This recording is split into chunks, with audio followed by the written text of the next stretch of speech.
the galaxy. The room of the council hummed with the low murmur of 100 voices, each from an official of a different star system. The council had convened to talk about a really important topic, one that endangered the delicate equilibrium of power in the middle of the galaxy. A holographic picture of the room burst into being at a tremendous size, revealing a bigger and more powerful starship than anything the galaxy had ever witnessed. The freshly built human Dreadnought, the Resilience, was impossible, Admiral Coran murmured, his tone filled with incredulity. A seasoned veteran of innumerable space missions, Coran had seen his share of battles and sophisticated weapons, but nothing comparable. The Tenacity was brimming with weapons. Its entire surface glistened with vitality, far more protective than the Council's own. How could humanity construct this? He wondered aloud. Next to him, Emperor Draven of the Zari Empire. Draven mocked his question, ignoring the hologram with a hand gesture. Savages. Just kids having fun with fire. Give them their toy, it won't make a difference. Coran's eyes became stony as he turned his haughtiness toward the Emperor. That toy will lead to our demise because that toy has the power to change the galaxy. Across the room, the human ambassador, Lucas Hale, observed. He had anticipated the Council's opposition, but the open animosity from Coran was alarming. The Resilience was not merely a weapon, it served as a representation of humanity's resolve to guarantee its position among the stars. Hale was aware of the Council's fear. It might start a dispute that would swallow the galaxy. With a firm yet steady voice, Hale began. The Resilience is not just a weapon. It's a way to guarantee that humanity can protect itself from any attacker. However, Coran injected his very being into the conversation, undermining the peace the galaxy had fought for, enduring for millennia. Before Hale could respond, the chamber doors slid open. A tall, shadowy figure entered. The newcomer moved with predatory grace. It was Vaughn, the Council's intelligence officer, the most feared operative. Hale felt a cold go through his body as Vaughn spoke, his words sharp like a hiss. We cannot permit people to finish this. I suggest a strike team and infiltration, operation to undermine and destroy the ship's chief architect. The room fell silent as the weight of Vaughn's remarks lingered, like a storm cloud. Hale's heart thumped in his chest, but he made himself stay composed. If Vaughn's plan succeeded, it would start a conflict between humanity and the galaxy. Coran nodded slowly, perhaps not understanding the severity. We attack before the human race is done. Hale's thoughts raced. He had to alert Earth to prepare for conflict. The council members started to scatter, and Hale's resolve stiffened as he walked toward the exit. Every step humanity took would not be reversed. They would face direct hostility, but they would prevail. Hale hesitated at the door, looking back into the now empty room. The galaxy undervalues us, he whispered to himself. But they will eventually learn. We should not be taken lightly. Later, standing on the observation deck, Hale gazed out at the vast shipyard, bustling with activity. Technicians and engineers swarmed over the Resilience, making final modifications to its powerful systems. But Hale's thoughts were not focused on the task at hand. The council was making plans for an imminent assault. Behind him, the door softly slid open. Commander Elena Reyes, a veteran of Earth's defense forces, entered. Her stern expression spoke volumes. We've intercepted a message. A strike team is on its way. How long? Hale's heart sank. Less than an hour, Reyes replied, her voice steady despite the urgency. They'll try to get past the defenses. If they succeed, they'll access the ship's core.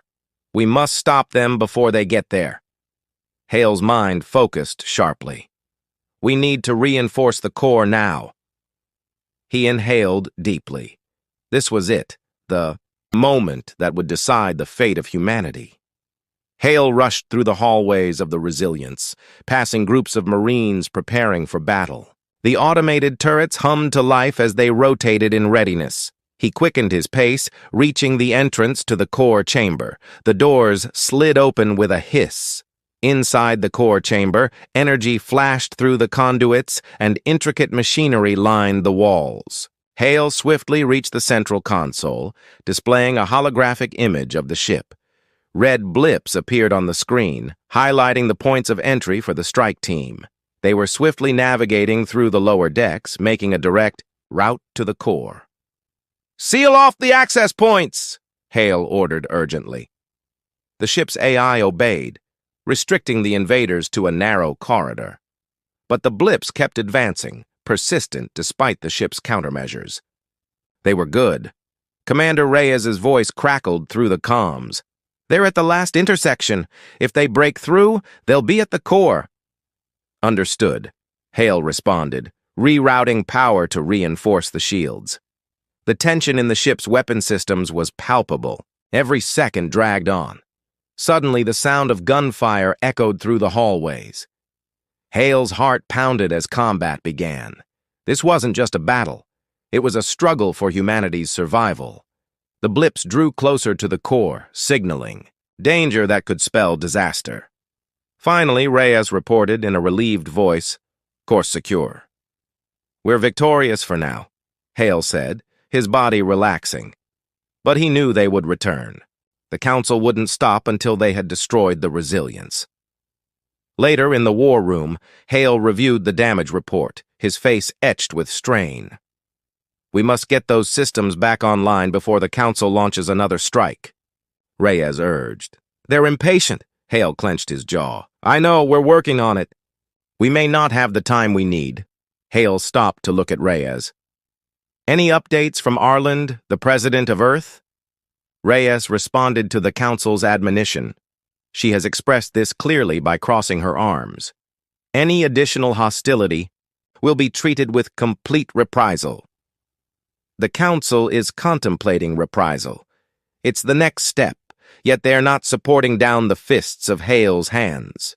War looms over them like a danger, a cloudy darkness, and the burden of his accountability placed a great deal of pressure on him. Hale carries the tenacity of humanity's spirit. It was a target, as well as the best hope, a ray of rebellion in a galaxy that feared the resilience of humanity. Rhea moved closer to her preferred submission. Her tone beckoned a near whisper. From Lucas. "We must take into account the potential that the Council will not halt until they have neutralized us. Our ability to bounce back is a danger to their hegemony, and they refuse to accept it." Hale looked into his eyes. "If Steely is determined, we'll give them an excuse to be afraid of us," he remarked. "We didn't construct this spacecraft to be quiet. We constructed it as a deterrence to safeguard our people, to guarantee our survival if the Council comes for us. We'll give the Council a fight if they want one. Reyes's resolve is one they will never forget." Her expression was kind and a little unusual. A moment of friendship emerged. "I followed you into this mess because," she replied, pulling at her lips with a faint smile. "But we'll require more than that." Bado nodded. "We'll need more than that to get through this, Hale." Bringing his focus back to the holographic screens, Hale acknowledged a contingency strategy, in case things don't work out, but it's dangerously risky. Reyes arched an eyebrow. "More dangerous than confronting the entire Galactic Council?" The whole room laughed. Even yet, there wasn't much humor in it. Finally, Hale said, "It's an experimental system. We'll attempt to change the situation if we're overloaded, but it hasn't been tested. If it fails, we won't be able to afford regrets." Reyes completed his thought for him. A new display was activated by hearing it. Hale exposed the Resilience's schematics, as well as its concealed capacities and finer points. Reyes's eyes widened as she unfolded the plan. It was unexpectedly daring and ambitious, even when it could be their advantage. While they talked, About the finer points of the plan, the stakes were higher than before, and the strain was increasing. Both of them were aware that the days ahead would determine humanity's destiny. At last, Reyes raised her head from the schematics. Her expression was resolute.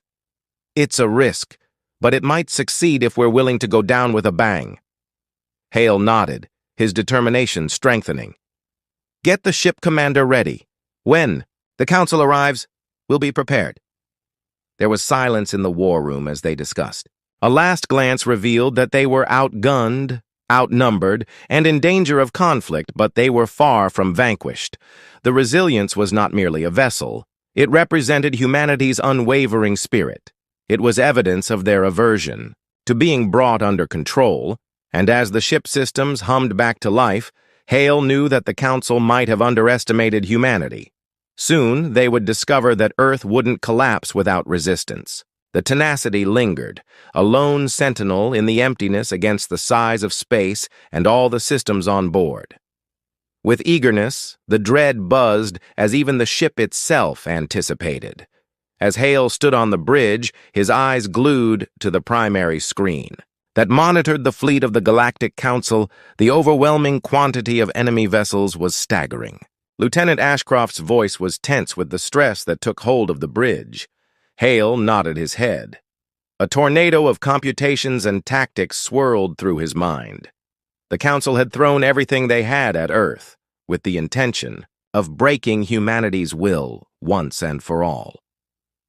But Hale knew this wasn't merely a struggle for existence. It was a conflict for humanity's future. If the Resilience could withstand this, the hope that Earth would always remain as an equal in the galaxy would endure. Commander Elena Reyes stood next to him, eyes scanning the tactical readouts. "They're arriving quickly. They're not even attempting to conceal their force." Hale's lips thinned into a grim smile. "They think enormous might will shatter us. They don't comprehend what we're capable of." Reyes looked at him, displaying a combination of regard and worry. "Lucas, are you certain